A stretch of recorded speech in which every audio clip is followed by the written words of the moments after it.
Bonjour mes amis, hi guys. Today we are talking Lange und Söhne with a collector who has checked into the Langeholics Anonymous a long time ago and doesn't seem to get any better. So we only have a sample of his collection. If you want to see more, if you enjoyed this video, give it a like and we'll pull out from his vault his other watches. But today we have three absolutely gorgeous pieces. And so, yeah, I'm welcoming Roger to the channel. Thank you for sharing your passion for Lange. And maybe you can start by explaining to us how you got into the brand. Why Lange? I actually didn't. Thanks for having me. I didn't.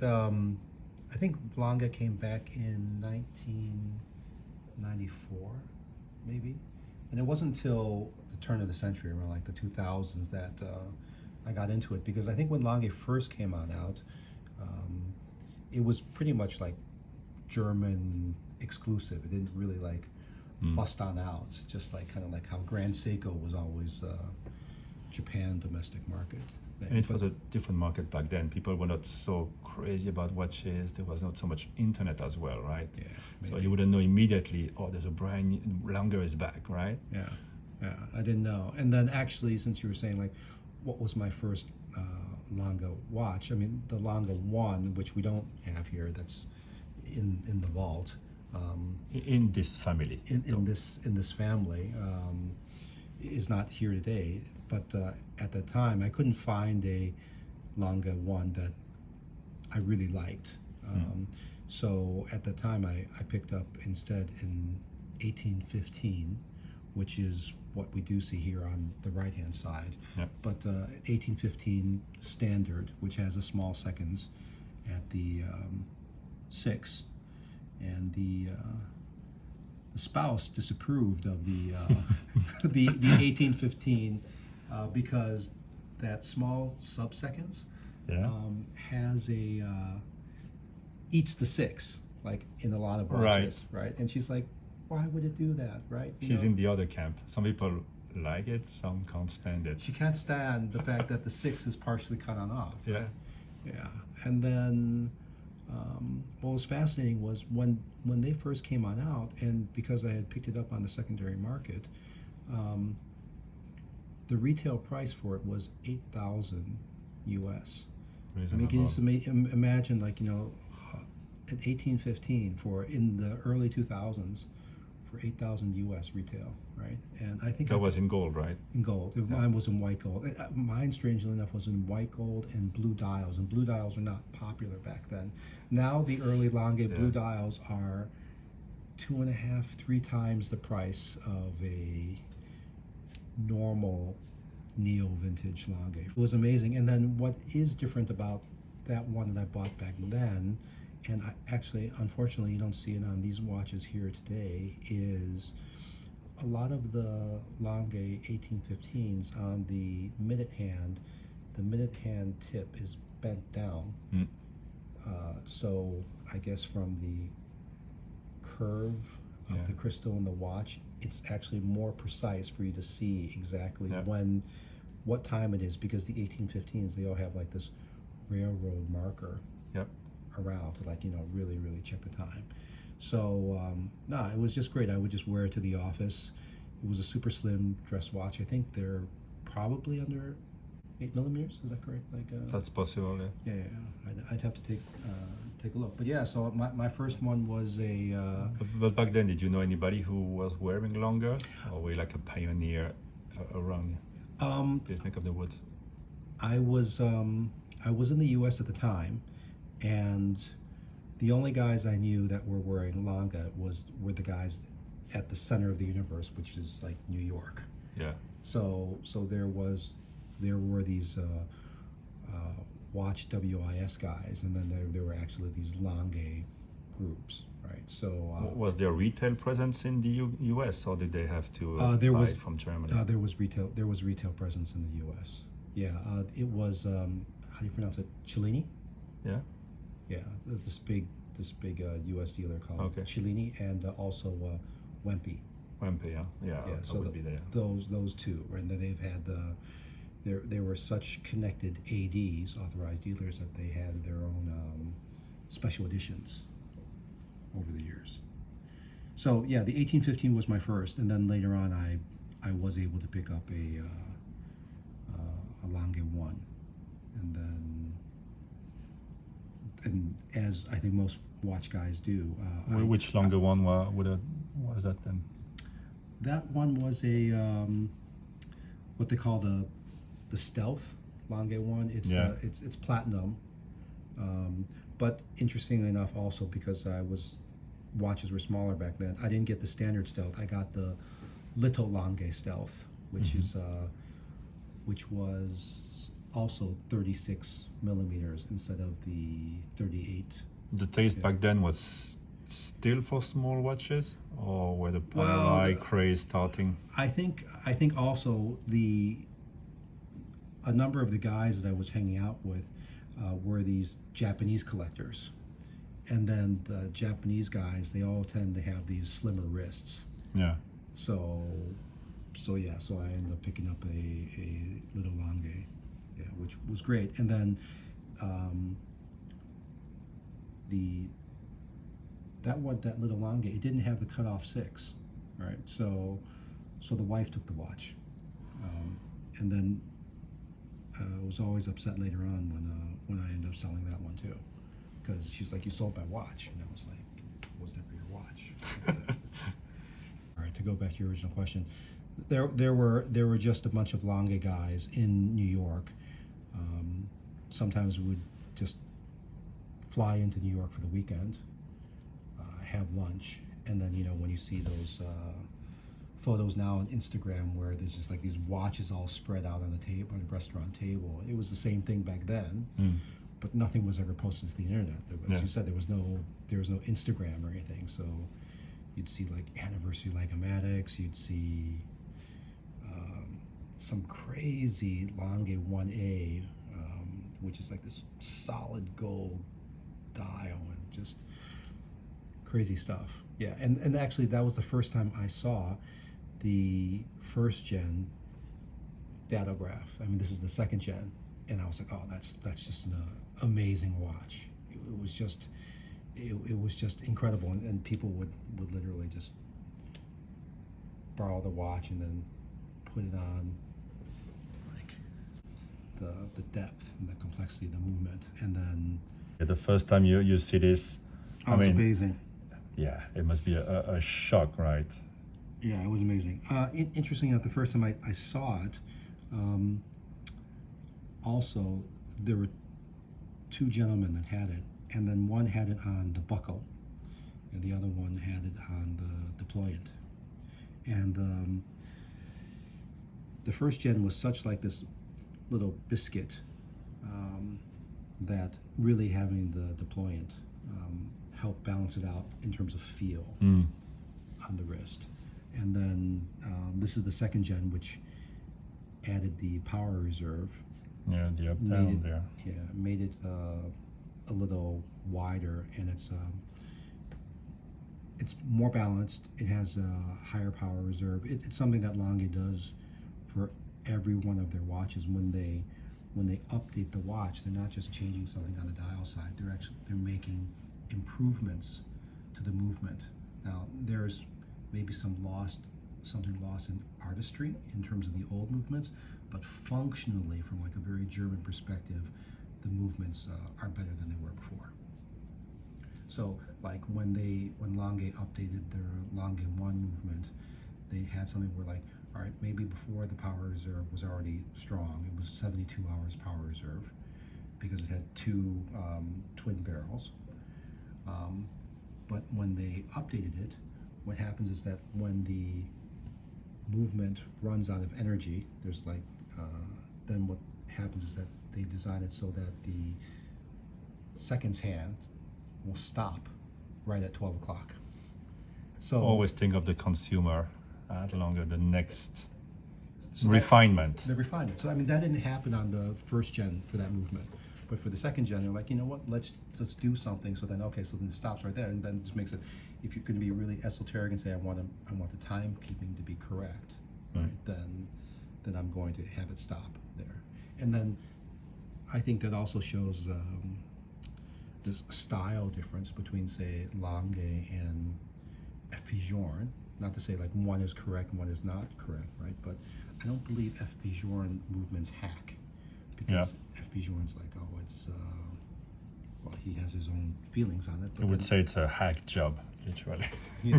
But the Germans being the Germans, right? Yeah. Of course, it's going to hack, right? It's going to stop. Why wouldn't it? Right. So for the accurate time setting, right? How So, for the story, we have a non-hacking movement on the table, and you learn to start winding right before it gets to those seconds. I know it's 1.5 seconds before it gets there, so I get it just right. It becomes a little game, and actually it's doable. So yeah, the refinement, and I guess the pushers as well must have struck you if you were used to other brands, the pushers on the chronograph. yeah, for sure. So I mean, but I think that's also has to do with like price points too. So there's an Omega in the background, and that's what I was wearing coming on in, and sure, pressing the start and stop function, You feel it, huh? you feel it. Yeah. It's perfectly functional, right? But when you were to use the data graph, it's like the tactile sensation. I don't know how would you describe it if you were going to do it now. So if you started and stopped. I suppose it's going to be similar to the pusher I had on my annual. Yeah, it's just. I mean, it stops. You get that feeling. Okay, it's not like it's loose.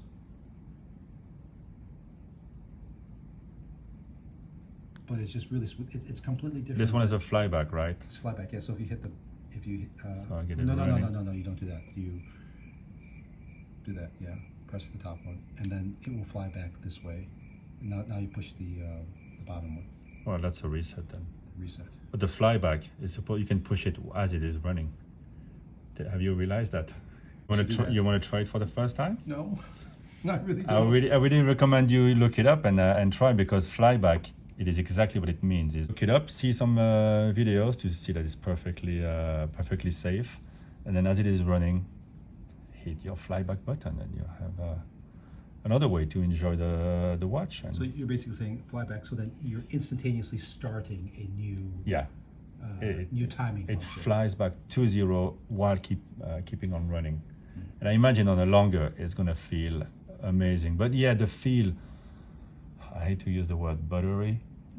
It's just, it's soft, but with just the right resistance. You don't feel the big click of entry model chronograph. But it's not imprecise like some high-end chronographs can feel.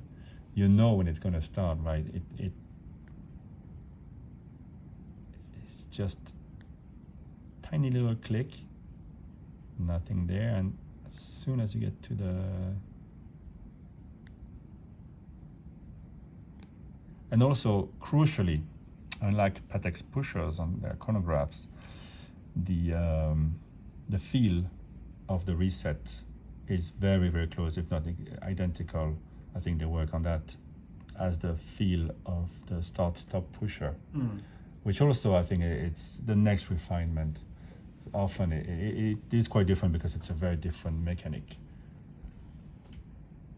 Can you tell me the difference? I don't know the difference. The difference between some, they said like it's a lateral clutch versus a vertical Oh yeah, clutch. so vertical clutch is not as beautiful to look at. There's not that whole cam thing. I probably have.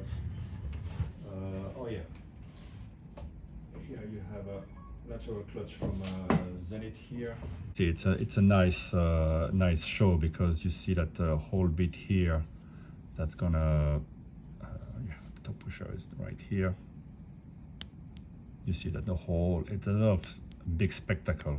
It's a big show. Vertical clutch, you don't get all that, but it's much more precise. It starts right when you push, and there's no jump of the second hand. If you look at here, it tends to jump forward a little bit or backward a little bit. It's, I mean, for normal usage, you don't really feel. This one actually feels quite good, the Zenith, but it's not the flyback. But it's a good feeling, and it's of course a high beat. It's much nicer than the Omega. The Yeah, feeling. yeah, the feeling is nicer. The feeling is much nicer than the Omega. There's a pleasure to the Omega. It's very mechanical. And the thing with the vertical clutch is that you can keep it running the whole time without extra wear on the movement. And it's important for the Pateks. You know, where I find with Patek, when you spend $500,000 Hong Kong dollar on them, is that there's always a compromise, unfortunately, and many of them don't have running seconds. But if you have the vertical clutch, which is not their high end, it's not their grand complication as they call it. Their grand complication is a lateral clutch, but it's a very refined one. But it's a lateral clutch, which is normally is inferior. But their vertical clutch, you can leave it running. So people like to say on YouTube, oh, you can leave it running if you want to have the look of the running seconds. But the minute counter will also run, which I find stupid. What, you're timing the whole day. But yeah, that's a technical aside. But in terms of and you have of course the big date. Did you know it came from GLC? No, I always thought it was. I mean, I bought into the lore. Wasn't it like the Dresden clock or something? I have no idea, honestly. I think Gunther Blumlein, when he founded, restarted Lange, took 3 different patents, and the big date was from GLC, and then they made another one for themselves. But it came from there, and something came from IWC. Don't remember well. Wasn't so. I mean, not to always sing Lange praises, right? I mean, to be feedback, there can be criticisms too. Isn't that the criticism on the hottest Lange watch right now? What's it? That's the steel one. What is it? The Odysseus. The Odysseus, but the bracelet, right? Yeah. The button. The bracelet is from IWC, right? So it is. There's they do 3-4 brands who share the same system, and I think in watchmaking, I mean classic watchmaking, they would all share, because you have to make economies of scale at some point. Otherwise, everything costs $1 million, and it's impossible to make any money. Yeah. I think it's perfectly fine to share certain parts, certain balance wheel or whatever. If it's high end, it's high end. It doesn't matter who makes it. But did it say like the bracelet? The button system is shared by a few. But just like the cases, they don't make their own cases. They don't make their own cases. Yeah. You don't have to make everything, and how many $1 million watches at auctions have parts shared with other brands. Watches from the 50s, 60s. It's not necessarily. It's not the epitome of watchmaking to make everything. Who's the watchmaker whose name starts with a V? Voutilainen. Voutilainen. So yeah, I think he's right. So Voutilainen is famous for his dials. Yeah. Right. I mean, that's his thing, right? And then there's some Spanish brand now, independent, that takes old movements from, is it like Omega or somewhere else, but they finish them to such to a high standard that you're just like amazed, right? So then that's all about, say, like the finishing, right? Yeah. And then I think for Lange is fundamentally like a movement company, right? They are making movements, right? There used to be like one movement, one watch type of a deal. So for them, it's not the dials and all this. I mean, although they do it great, they don't make their own cases, like you said, right? There's that Lange, although there is that DNA, like 3-case construction, typically like brushed in the middle and so on. Yeah. The recognized lug style, right? Not as big as Nomos, but definitely like there, right? So Lange is a movement company. What's the name of the Swatch movement? The one that System 51. yeah, System 51. So it's it's completely built by an assembly line, by like robots. Yeah. It's not there's no human involvement at all, right? Yeah. But then you get that it's a mechanical watch. It never needs to be serviced, right? Where 50 years you just throw the watch away, right? Yeah. But you get that scale, right? So that's on one end, right? Then you go towards like CNC manufacturing, machine movements, omega, blah blah, and eventually you get to the Dufors and FP Journes and whatever else, where you're doing this hand finishing, and it costs money because it takes a long time for that artist to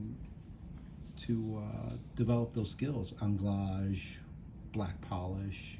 It just takes a long time. It's no different than like you play music, right? Like sorry if I'm giving that away Not at all. No. On the channel, but like, Many watch guys are also guitar players. It's very common. but then you see that like yes, it's great for the entire market. You can go stream a song, buy a CD, but if you're going to go see that artist perform live, people are like, wow, I can't believe you're paying 1,000, 1,500 Hong Kong to see this, right? But there's a cost to that artist, to the skill that he's done to see him live, right? It's no different than the product from a watch perspective. What is life worth living for if it's not for beauty and I mean, we don't, as we always say, don't need watches, but you do need it because that's what makes life special. And speaking of black polish, you see everything that turns black as I turn it, that will be black polish. See the classic engraving. So yeah, back to our story. We left it in New York. You have quite a big collection now. At what point did it go Out of control? Did it go out of? Is it in control? I think you're still in control. You're very measured, in advance. I mean, it takes a while for you to pick a watch. I think when it got to be out of control was that before I was buying watches regionally, right? So I'd pick up a watch when somebody came into Hong Kong, or I'd pick up a watch in Japan, right? That was regional. I think maybe when it went out of control is when I got my Lange Grail watch, and in order to, so that is the, how do you pronounce it, pour le mérite? Pour le mérite. Pour le mérite, in the proper Yeah, pronunciation. we were wondering before shooting the video why it's all French names being German, but maybe they thought it sounds better than how we would sound in German. I don't know. Yeah, but for that watch and six-figure watch, and it was a private transaction. I think that's when it went out of control, because in order to buy that watch,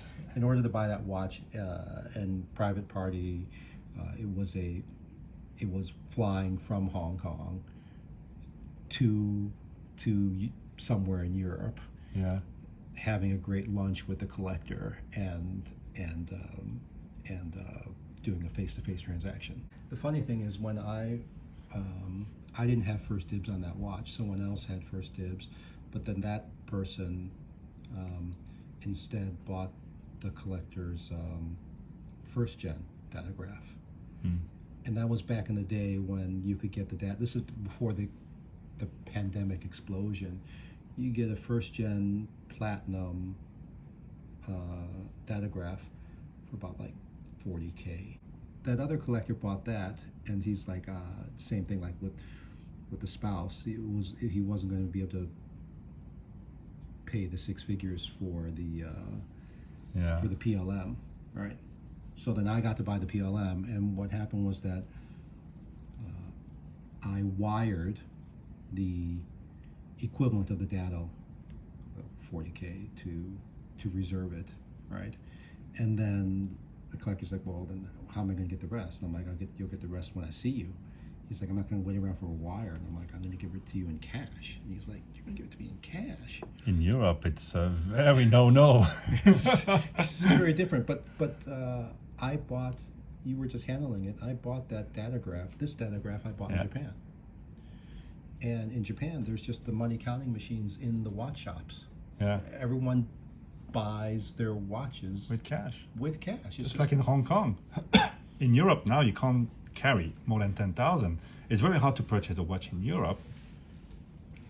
They won't take cash. So I since we're in Hong Kong, there was this is like esoteric stuff for your watch viewers. There used to be a very famous company called Berlin Exchange in Central. But Berlin Exchange was famous with the locals because their spread is so small on cash, and they went out of business because of probably from the pandemic. You would just go there and you needed Japanese yen, whatever currency, you would just go there and just physically buy the currency. Yeah. So I went to Berlin Exchange, and this is when, sorry, I'm just jumping all over the place here. I was able to get the 500 euro notes.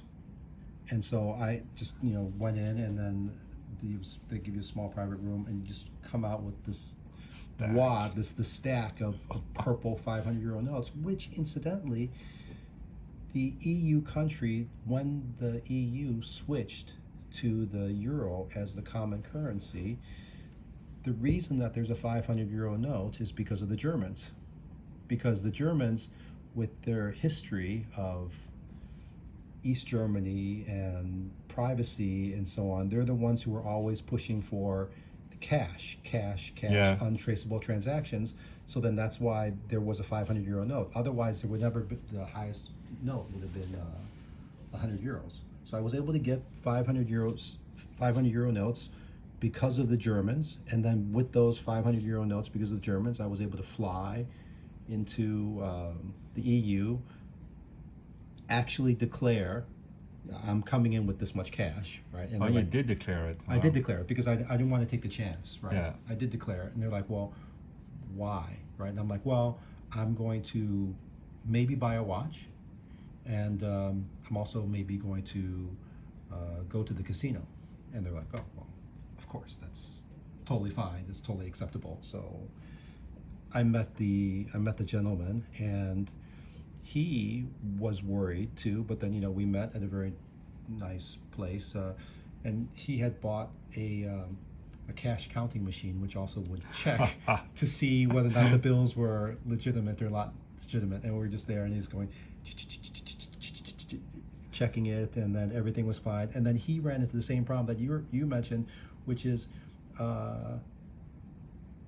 he could only deposit like little by little, maybe like 9,500 10,000 per day, but then he would run into the issue, and he's like, so he had like his account and his like wife's account and like his like son's account, and it's like going through, and then when he went back home because he didn't have enough ability, he would try and do it at the ATMs near his house, but the ATM machines, they were like too full, like they wouldn't accept his money. So it took him a while. I mean, so he had already verified that the money was good, right?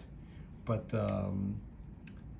he had time. He had some issues dealing with that amount of cash. But again, that was all before. You can't run around London or Amsterdam or these other places now wearing these watches. That was before. So he's wearing his other major Lange watches and running around with cash, and it was no problem. It was a different time than now. That's a good story. Yeah. So anyway, that is how I got out of control. I flew to a different continent to buy an investment grade piece. Yeah, now you're in face to face verified air. Yeah, it's true. When you talk about easily commercially available products, Seiko's, Rolex, you're facing million potential buyers. It's a big market. When you're talking about these watches, it's it's a small community, and everybody tends to know each other well. The dealers know each other. The individuals start to know each other as well. Yeah. So, anyways, that's when I lost. That when I was lost, and then yeah. So it took 4 days. So I, because I wanted to leave myself some extra time, right? Yeah. So go there, So did you go to the casino? Did I go to the casino? Yeah. Well, no. I mean, so I was being very honest and truthful to the customs officers. I was like, I may buy a watch. I may go to the casino. Well, so because I bought the watch, I no longer had the funds to go to the casino. Or you had to play the watch at poker, but yeah. So and come back with 2 watches. so maybe. so then that's so I ended up having the watch, the bill of sale, everything proper. And how's the feeling when you get such a special grail piece? Are you thinking more of an investment and you can still extend the collection, or you're thinking there's no better than that, or you think, okay, next one will be more? I think one of the challenges was I do have some other Langes, and then when I had a Hodinkee, although things have changed, they came up with this marketing thing of like the 2 watch collection. What would you just do if you have just like 2 watches, right? So then my 2 watches were a Lange 1 for going into the office. Daily, yeah. Just daily office dress, whatever else, and then being here in Asia, I had a Grand Seiko, and so the Grand Seiko was the steel titanium. Yeah. Wear everywhere, go to the beach, and so on. So that was like my 2 watch collection. But now that I have this 6-figure grail, I no longer can reduce to that 2 watch collection. So I don't know. I think I treat it as it is an investment piece. Yeah. It comes on out when when there's a wedding, when there's a fancy dinner. When there's a meeting with so we're talking about that small community. I know Johnny Guitar. Johnny Guitar has worn that piece on his wrist, and the smile he has on his face when he wears it is just. Maybe I can share. I'll share a picture if you want to WhatsApp me the picture. Yeah, maybe switching up. When did this one come into the picture? So within the collection, how everyone does. Well, I have one of this or I have one of that, and so on, right? So this is my, I had mentioned my first Lange was in 1815 with the sub-second dial that eats up the 6, right? Lange is famous for their big dates, but then, what's the term? Is it Bauhaus? Like the German, like very simple. Very simple. So Lange does have some watches that do not have a date, and then this is like this. This is the simple one that I have chosen for like the 1815 family. So I just have ones from different parts of the family. So whether or not it's a datograph or a Lange 1 or the 1815, and then was just able to come across and pick this one up. And I think these were a limited edition of like 400 watches. And the amazing thing about these was when this watch came on out, since we're talking about prices, this is a retail price when it came on out. I suppose 11,000. 13. Like 13. 13 a number of years later. So that's. So this one has it's a moon phase, right? It's a moon phase. It's one of those moon phases that doesn't need to be corrected for 122 years. Something. If you have a Lange that has a moon phase, then the manual that they give to you literally has a table, right? Which is very esoteric, and it will tell you. You can figure out from that table exactly where your moon phase should be depending on the date. Have you seen that Patek has it on the website as well? How to set your moon haven't. phase. You can check it on Patek's site as well. And because these are smaller, yeah. So see, it says I'm looking on the internet. The moon phase mechanism is accurate for 1,000 years. Wow. Also, yeah, they have two levels of accuracy. One is 120 years. One is 1,000 years. 1,000 years. It's just like Cool. it's just Good to know. completely different. So this one is the hommage à Émile Lange, Yes. and there's I'm supposing the date is his birth and death, 1849, 1922. He's the second born of Second born, yeah. Lange and Sons. He joined the company in 1871. This was released during his 150th birth anniversary. But I think watchmakers, whether or not it's like Omega, this is me being snarky, whether or not it's like Omega with the Olympics or Seiko with choose a mountain, choose a color, choose a season for the dial color. There's got to be some sort of marketing around it to sell the watch, right? So I'm not so much into the fact that it's Emma Lang for his 150th birth. I'm more into the fact that it's a very whimsical. That's the word.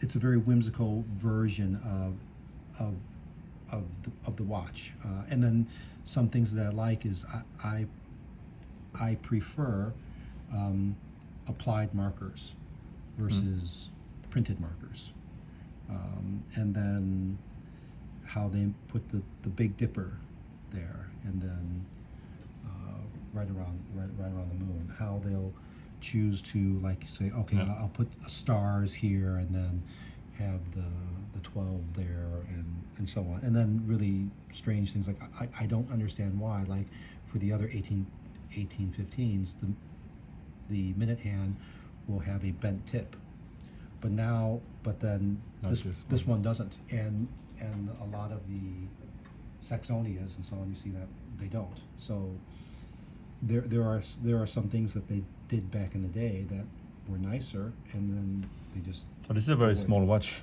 Do you wear it much? I will wear it. Yeah. So when I'm going to a concert and so on. So this one is 36 millimeters. 36. To be precise, I believe it's 35.9. Very chic.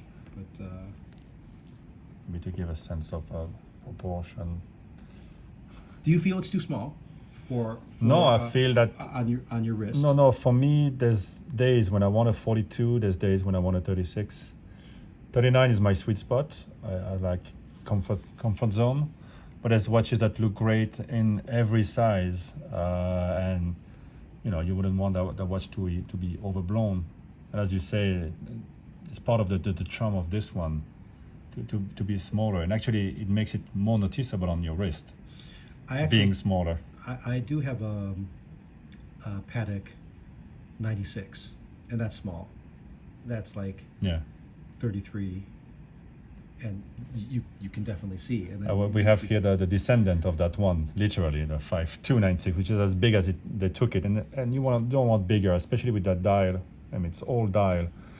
It's 38 and a half, but it wears as big as you would want a Patek to wear. Wears more like almost 40, with long lugs. But yeah, the original 96.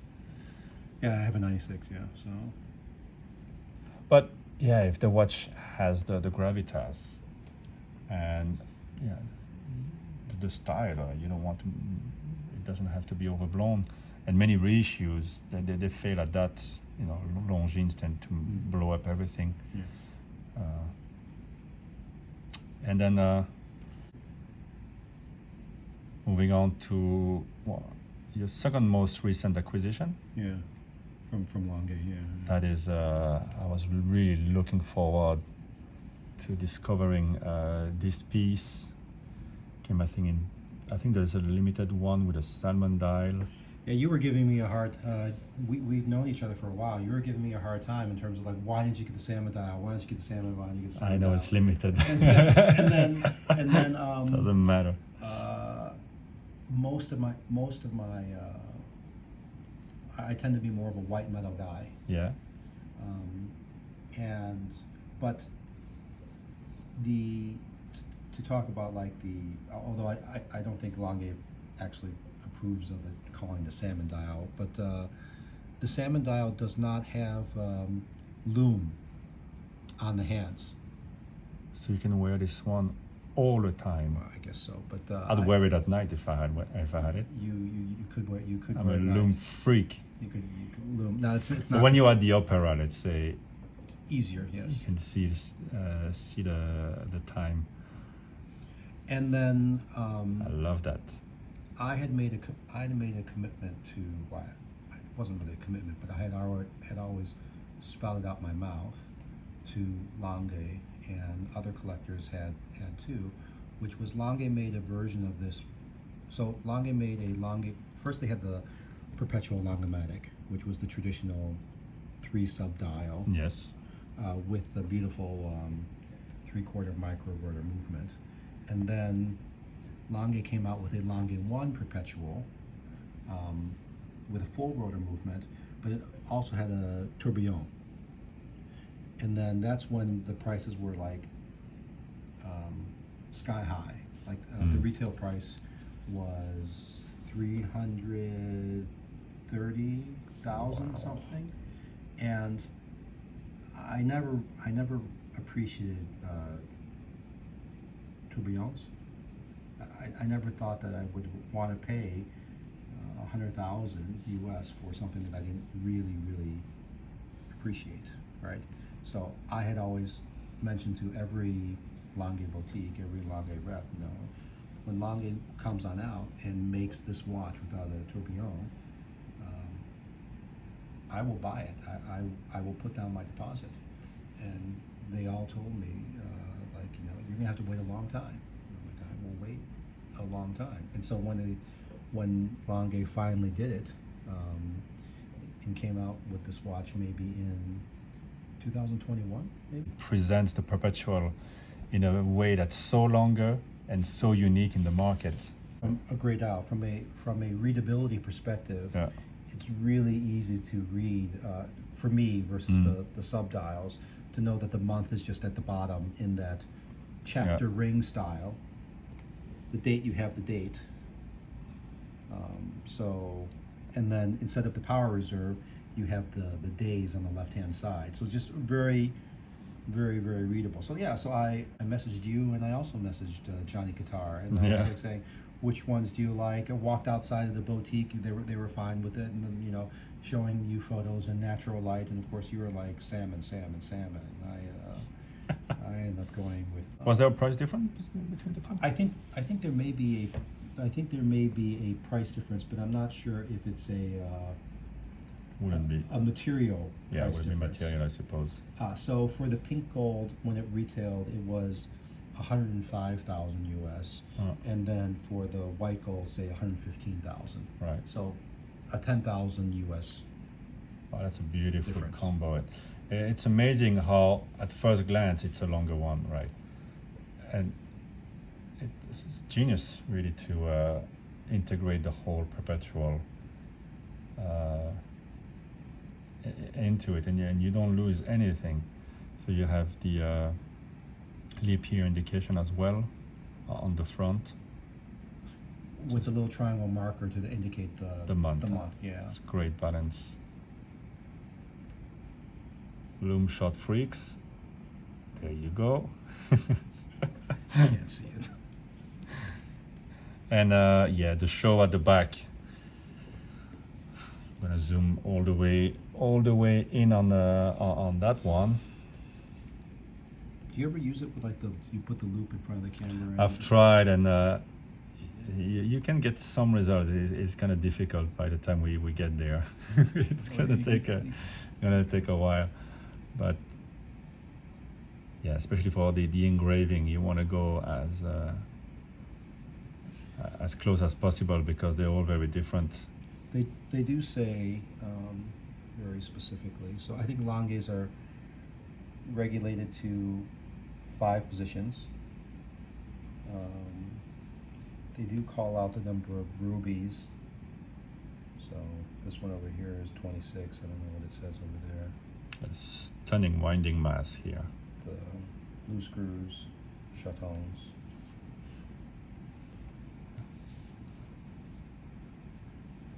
this movement is just—it's one of the most beautiful movements from a Lange, because here you don't have the classic quarter plates. Here you have you get to see a lot of the wheels. You get the perlage, Yeah, right? and it's really deep. I mean Although the chapter ring I think is a little big, but yeah. the code, the Glashütte. Yes, please say Glashütte. I think they'd be insulted. The code, the Glashütte stripes, Yes. very, very, very deep. I mean, look at all that. Massive. Have you been wearing this one quite a bit? I have been wearing it quite a bit, yeah. Yeah. Playing tennis, the usual. Not for that, but yeah.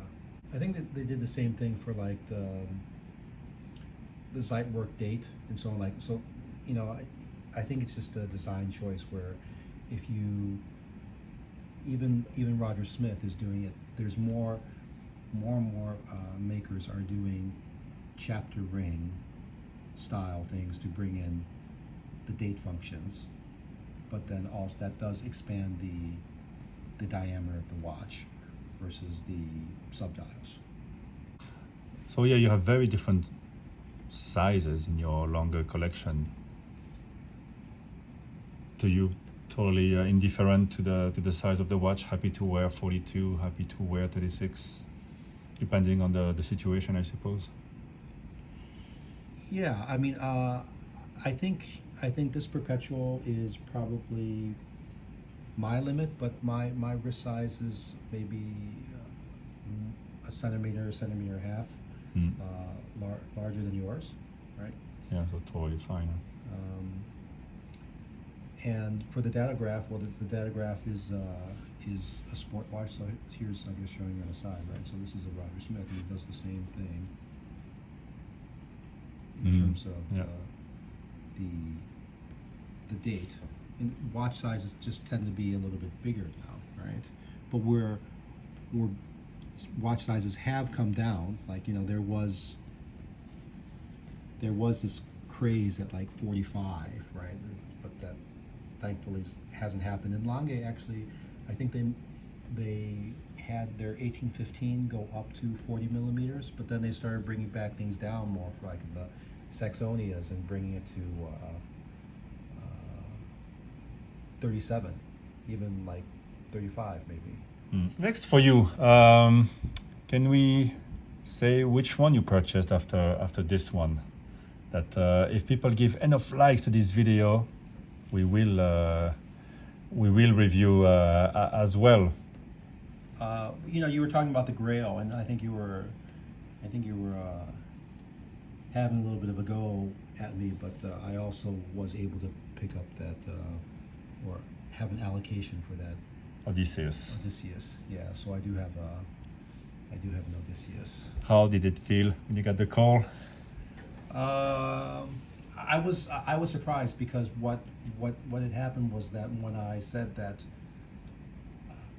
when I was put on the list, I got a letter from Lange, and with a commitment to get the watch before a certain date.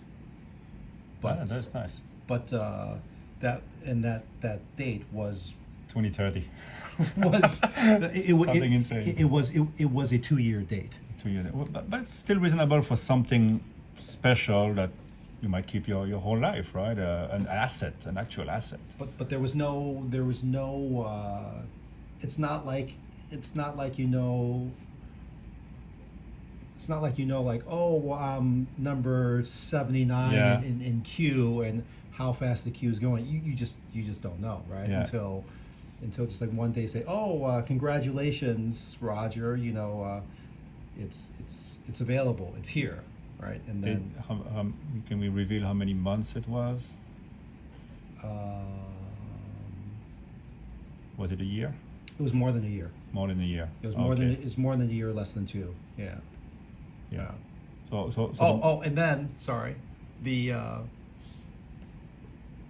unfortunate aspect. I was about to use words that are only allowed to be used on like cable television or something. But the unfortunate aspect is that I had asked Lange, can I pay for it now? Yeah. And they're like, no. I'm like, so when you have your inevitable price increase in March, Oh. which I don't know about what percentage the price increase is going to be, that is going to be the price that I'm going to have to pay for the watch. They're like, unfortunately, yes.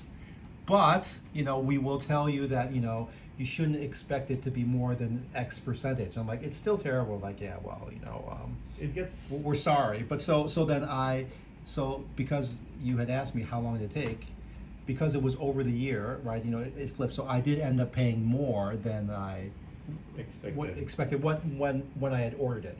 But I knew that going on in. Yeah, they still have a big demand. What do you think of the new one, the titanium? I'm sorry, the I think the new one is a chronograph. The newest one is the chronograph. They did a titanium a few months back. yeah.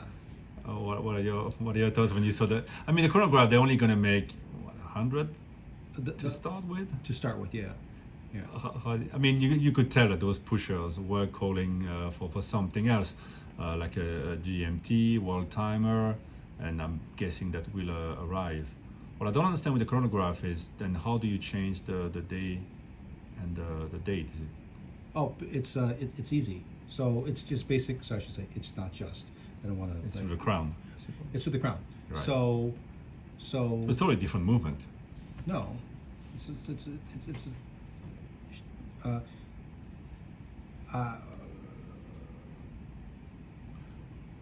they will say it's a totally new movement, but Are you going to say it's a module?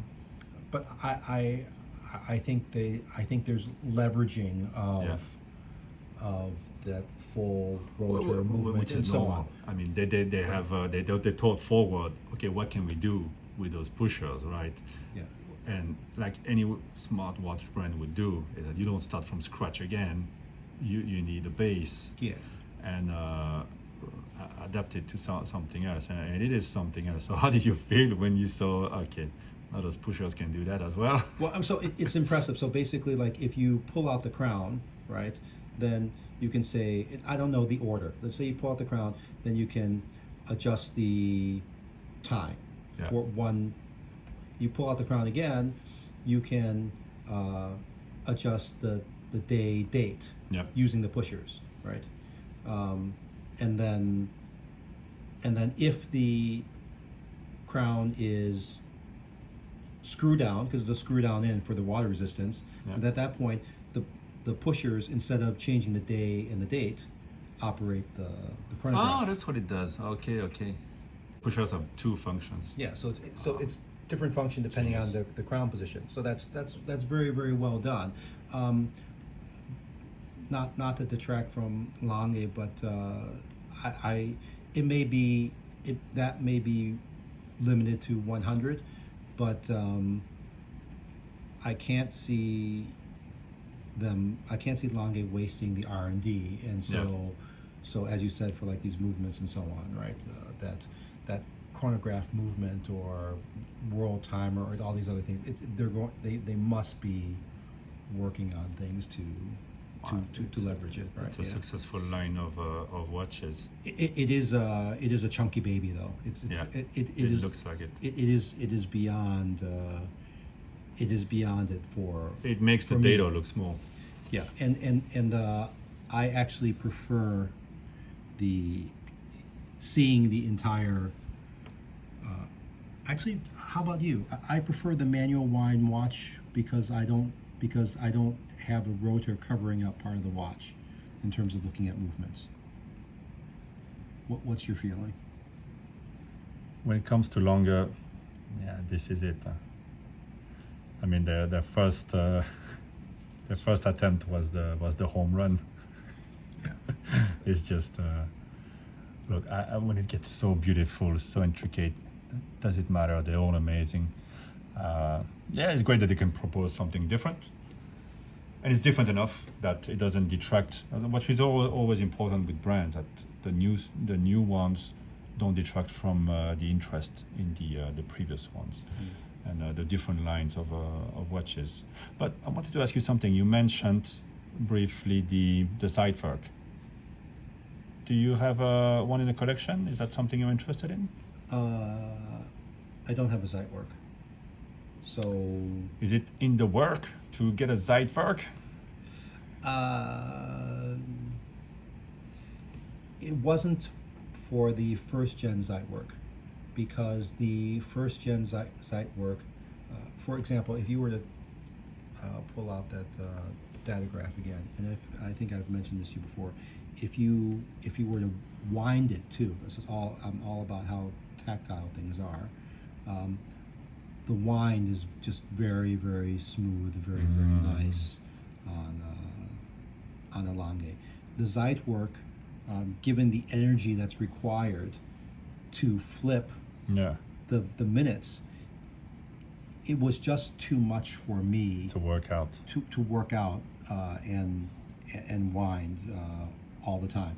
But the second gen Zeitwerk, they moved the winding stem further away from the lug, so it's easy, and then they made it an easier wind. What do you think of the date one? Well, I actually, it may not be a Zeitwerk, but through these Lange's gone through, and what I don't have in my collection is I'm not trying to pivot, but they have all these lumen ones. And then let me just finish off with that a story. So I was in 1881, and I had an offer for I could, at that time you could buy, and it was a Zeitwerk Lumen, which people call like the Phantom, the Ghost. And I have like this rule, like this 72-hour rule, like, do I to just hold off on the impulse buying, right? So I didn't buy it. I could have bought it at retail. I didn't buy it. And then, and 3 days later, I'm like, okay, I'll buy it, right? But then, in the meantime, a collector from the mainland had purchased it, and then easy come, easy go, right? But let me tell you something about you mentioned it, the 72-hour rule. I think you can do that 72 hours before you find the watch. I mean, you know before, right? And then when you see it, that's the confirmation that it is the 72 hours that you were obsessed about it was worth it. And that's not to make you feel bad about it, but I'd never seen the watch. I mean, it's something I was just there, and I saw it. So that I missed out. And ever since then, Lange has come out with a different lumen for the Lange 1, for a moon phase, for the Zeitwerk, right? So Zeitwerk lumen, that could be Zeitwerk that lumen, could be something special. or this perpetual, right? I think for me, my next thing might be some sort of lumen versus specifically. That'd be very exciting. A Zeitwerk, yeah. And right now, your favorite piece in the collection. We don't have the full collection again. Give it a like to this video if you want to see the full collection, especially the Odysseus. But your favorite at the moment, the one you wear the most? The one I wear the most is also not here, the Platinum Lange 1 Darth. It's also blackface. And then, because it's a Lange 1, right? So that's the one that gets the most risk time, the Lange 1. Yeah. Right, Roger, thank you so much. I hope you guys appreciated this talk. We could stay here all day just talking about these three, and there's a lot more to discover.